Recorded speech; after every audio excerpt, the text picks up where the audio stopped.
แบบนี้พี่น้องเอ้ยเพียงแล้วแหละฮะอยู่เพียงแล้วกินซอยกินจนชนรถเนาะพี่น้องเอ้ยนี่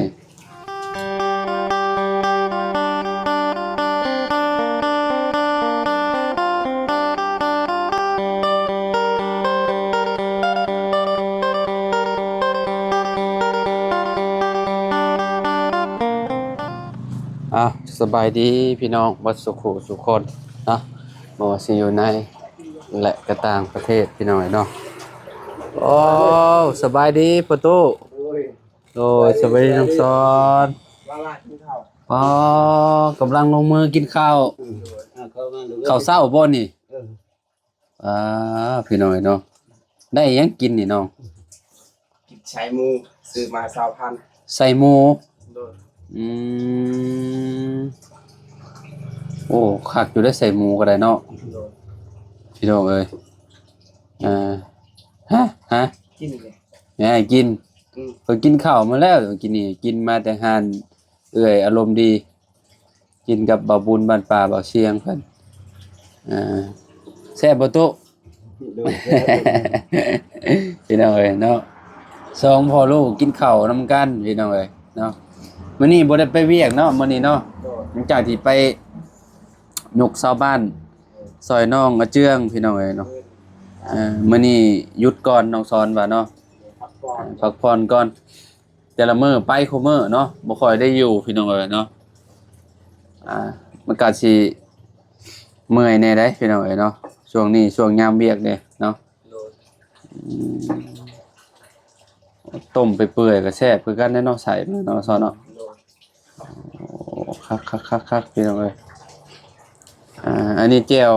แบบนี้เลยน้องซ้อนหมักแบบนี้พี่น้องเอ้ยเพียงแล้วแหละฮะอยู่เพียงแล้วกินซอยกินจนชนรถเนาะพี่น้องเอ้ยนี่แบบนี้เลยแซ่บๆพี่น้องเอ้ยแซ่บบ่เมื่อยลายมือแล้วเนาะเดี๋ยวจังเบิ่งพักหญ้าลาวพี่น้องเอ้ยเนาะเบิ่งน้องซ้อนกินแล้วแซ่บพี่น้องเอ้ยเนาะเรากินข้าว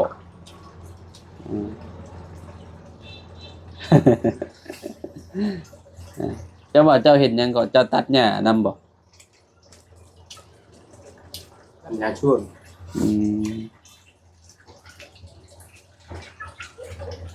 มันหญ้าลายตัดออกเลยเฮ็ดได้มื้อนี้ถอนมันโดนตัดแล้วถอนมันงานชวนป่วยแล้วเฮ็ดได้หลายอย่างเนาะบางคนพอลูกเฮ็ดหลายอย่างโอ้ยเหนื่อยแหละ2คนพอลูกเจ้าก็ไปเฮ็ดอยู่บ่ตุก็เฮาไปชาชวนมันแล้วก็ตัดต้นกล้วยตัดหญ้าสวนกล้วยพร้อมตัดมันเด้อ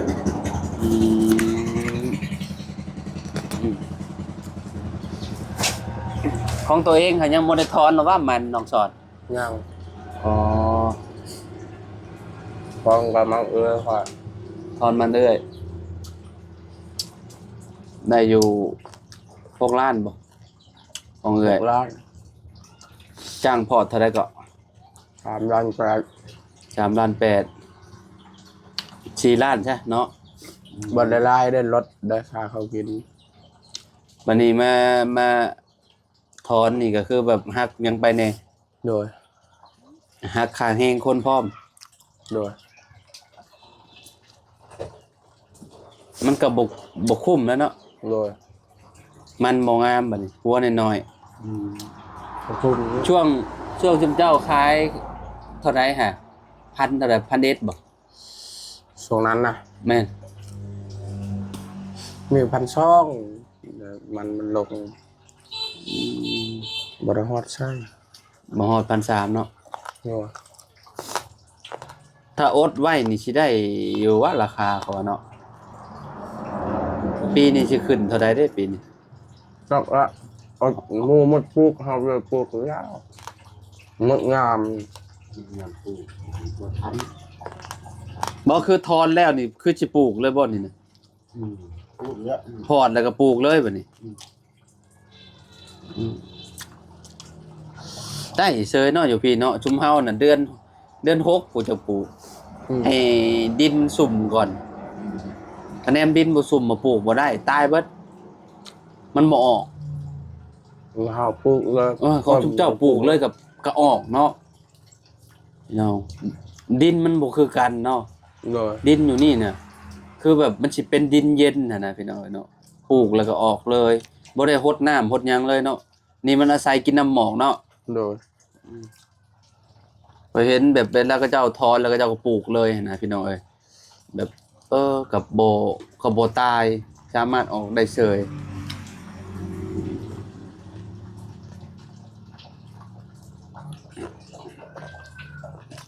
กินแล้วก็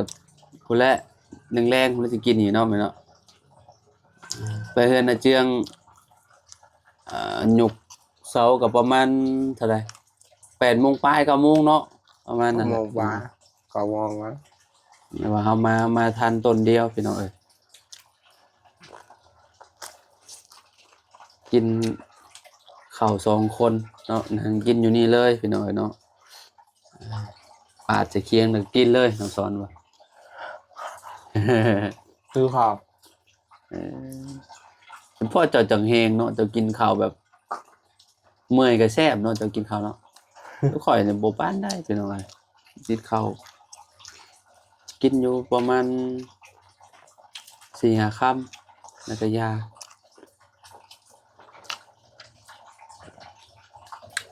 เอาลูกไผ่ไว้ประตูเอาลูกไผ่ไว้บ่ ทำได้ ฮะ หนังสอนมีบ่คนหูใจน่ะ ที่มีไผ จักสิมีไผไปสิมากบ่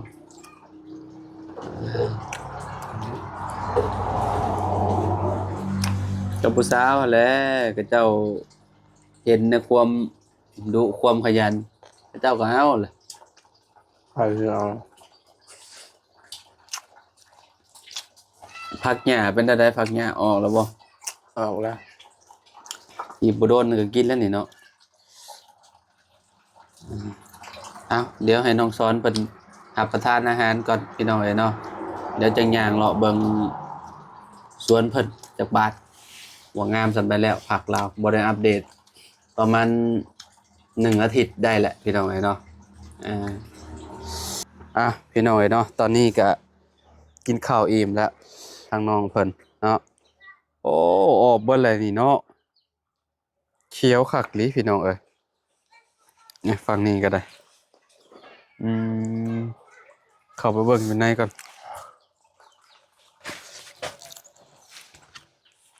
โอ้อันนี้ผักบ้งเลยเนาะผักบ้งเอา ผั สั ก บ บงเด้พุ่นอยู่พุ่นผักบงมัดอยู่ เอาซับกันพี่น้องเอ้ยเนาะหวานผู้ดีจะหวานใช่มั้ยเนาะ โดย มันบ่ถี่บันไดพี่น้องเอ้ยงามเลยบัดมันใหญ่นี่ก็คือแบบน่าสิใบใหญ่อยู่เพราะว่ามันบ่ถี่กันนะแต่ว่าตัวนี้นี่จักถี่อยู่เนาะน้องซันเนาะ โดย นี่น้อยนี่ฝั่งนี้โอ้ผักบุ้งเจ้าก็หวานอยู่ในคุ้มนี่พร้อมเนาะ โดย โอ้อันนี้ผักบัวหัวใหญ่อันนี้ไม่ใช่หมักแตงฮะออกแล้วบ่ ออกแต่ต้น1 2 ต้นนี่ได้หมักแตงเด้ ต้นหยังซะนี่น่ะ เป็นหมักเบื่อย ฮะ เป็นหมักเบื่อย ต้นหมักเบื่อย อือ มันเป็นอะไรต้นหมักเบื่อย ฮะ หมักชั่วโมหั่น อ๋อต้นหมักสมโบโอ้ยเนาะงงคือกันได้ข่อยก็ได้ ตัวนี้เห็นบ่ อ๋อนี่หมักแตงเนาะ มีกับมัน หมักแตงมุมนั้นก็ได้มีแต่ผักบงหั่น ผักบุ้งออกเต็มอยู่ กินหมูกระทะดอกบัดนี้เนาะ อืม คักอยู่ ถ้า พี่ ก็ น้อง เกิดผักบุ้งในเบิ่งมันเริ่มแตกยังไม่ได้ออก เริ่มแตกเริ่มยังบะอันนั้นมันยังบ่ออกซ้ำ อืม ในมันยังบ่ออกจากอันนี้ซ้ำพี่น้องเนาะ เนาะ อืมโอ้ บัดมันใหญ่นี่เอาอันนั้นขั้นสมพัก โดย ผักกาดนี่เนาะ โดย ขั้นเพิ่นหวานตะกี้เนี่ยคือสิใหญ่กว่านี้ว่าตอนนั้นมันบ่มีอันนั้นเด้ โดย เอ่อมันบ่มีน้ำก็มันนี่พี่น้องตอนนั้นเนาะซอเนาะ โดย มันมีน้ำสะดวกสบายเลย มีน้ำเดี๋ยวนี้ไวแล้วมันใหญ่ค่อย เจ้าเสียเดือนหนึงเท่าใดน้ำน้องสอนค่าน้ำ บ่ได้แพงค่อยใส่ประหยัด 10,000 ยิ่งก็ 2,000 8,000 อ่า แต่บิดหั่นเขาเอาค่อยแต่500,000แล้วก็งงเลย ฮะ แต่บิดหั่นเขาเอา500,000 เจ้าใส่หลาย จะเปิดน้ำแบบเต็มที่เลย โดยแต่บิดเฮาเริ่มใส่นั่นเลย บัดวิดนั่นเดี๋ยวนี้เนี่ย12,000 เป็นมวยแล้วบัดนี้ 12,000 8,000 7,000 คอยเปิดให้มันไหลจอกๆๆๆติ สูงสุด 20,000บ่ได้จอกๆแล้วเถื่อกันล้างรถ 20,000 เถื่อเสียสูงสุดแพง24,000 เดี๋ยวนี้นะตะกี้ฮันโน500,000 เจ้าเฮ็ดแบบใดเจ้าเฮ็ดแบบใดแรกๆคือเสีย500,000 เอาเปิดล้างรถคือล้างยังได้ก็งงเลย เอาสบิดเขาเริ่มเฮ็ดเฮือนนี่เด้ อ๋อ เทปูนเทยังมัน ตอนนั้นเทพื้นเทหยัง กับเปิดปะแนะนำเปิดปะเลยตอนนั้น เปิดปะแบบ ลืม ให้มันชุ่มเด้จะช็อตแจ้ง แบบว่าให้มันอันนี้บ่มอันนี้บ่ เปิดแห้งนำให้มันชุ่มเด้ โอแนวมันแล้วซะมันก็มิเตอร์มันก็ไหลบ่ได้เว้าแล้วไหลไวแล้ว ช็อตแจ้งเลยบ่ เออ เปิดแห้งบ่คือกับเฮาเปิดเฮาใช้นี่เปิดธรรมดานี่คือซ้ำเฮาสิใช้ด้วยล้างรถนี่มันหยังนี่ ขุดผักขุดหยังนี่โอ้ เพื่อนประตู บ่ได้ว่า เพื่อนประตู7 ปีแฮงบ่ได้หลายน้องสอนเด้อ5,000กีบเราใช้เราขายเราอันจ่ายเราบ่ค่อยได้ใช้เด้เนาะ ค่อยใส่ล้างรถล้างหยัง ใส่ล้างรถล้างก็ธรรมดาอยู่ระดับ20 ปลายพันน่ะมันก็บ่ได้แพงเนาะเนาะพี่น้อง เทื่อก็บ่ฮอด12,000 11,000 ประหยัดเนาะ ใส่ประหยัดตลอด แม่นอยู่พี่น้องเนาะใส่ประหยัดเอาเราประมาณนี้เนาะพี่น้องพักหญ้าขาคิงน้องช้อนเพิ่นเนาะงามแล้วพี่น้องเนาะอีบ่ดนนี่เดี๋ยวรอบหน้ารอบในนี่เอาไปใส่ออมหนูออมหยังได้เลยพี่น้องเนาะเอาผักชีมาปลูกคือสิคักพี่น้องเอาไว้ใส่ออมหนูกินกับตำมะฮุ่งก็คักได้นี่ โดย หมากว่ามากว่าซั่นเนาะต้นนี่นะต้นผักชีต้น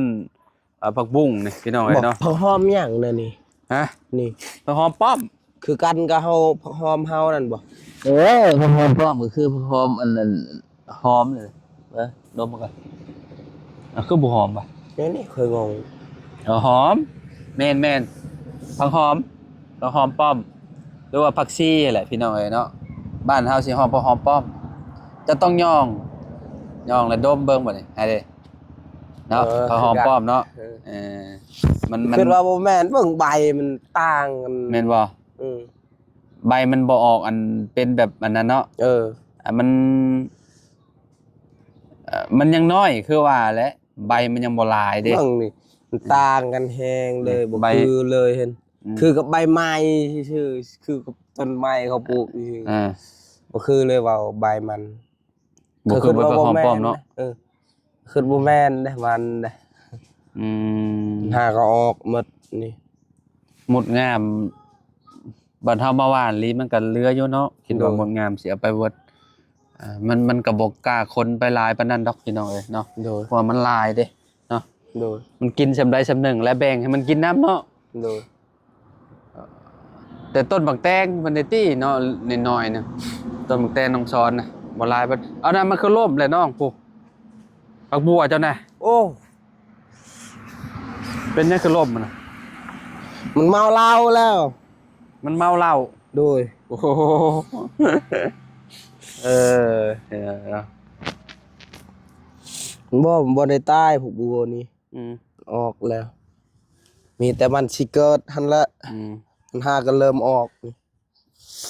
ได้อยู่มันออกหลายๆเจ้าก็เก็บเอาไปใส่ออมออมปลาออมหยังก็แล้วแต่เนาะผักบัวนี่แซ่บอยู่พี่น้องเอ้ยอันนี้แหละสวนพอเพียงเนาะ โดย สวนพอเพียงพี่น้องเอ้ยเนาะน้องซอนเนาะมื้อนี้เฮ็ดหน้าน้องซอนพี่น้องเอ้ยเนาะมื้อหน้าบ่ค่อยเห็นพี่น้องเอ้ยคะแนนว่าหมอย่อเฮือนมื้อนี้ก็คือจะบ่เห็นมาจักมื้อนี้เนาะ โดยนี่ซอยอาเจืองก่อนเราบอกให้ซอยแต่เมื่อวาน เรามาบอกอย่าบ่ โดย อืม เราบอกให้ซอยเวียกเราก่อน ไกลปานใดสวนเจ้าบ่อนเจ้าไปตัดอันนั้น ไก่และประมาณได้และ10 ปลายลัก มองจะไปหาได้ไกลแท้ ไก่และ ไปทางใด มันสิฮอดอยู่บางบิงนั่นแหละ ไปทางใด ไปทางนี้ไปทางบางบิงก็ได้ ไกลเนาะ โดย โอ้พี่น้องเอ้ยเนาะโอเคจ้ะพี่น้องอยู่ดีมีเฮงบ่สุขุสุคนเนาะเอาเฮากับน้องสอนขอตัวแล้วขอบคุณหลายๆเด้อพี่น้องเด้อที่ติด โด ตามเด้ ย อ สวัสดีเด้อ โดยอยู่ดีมีเฮงพี่น้อง โด เอ้ยเนาะ ย บันชวน โดย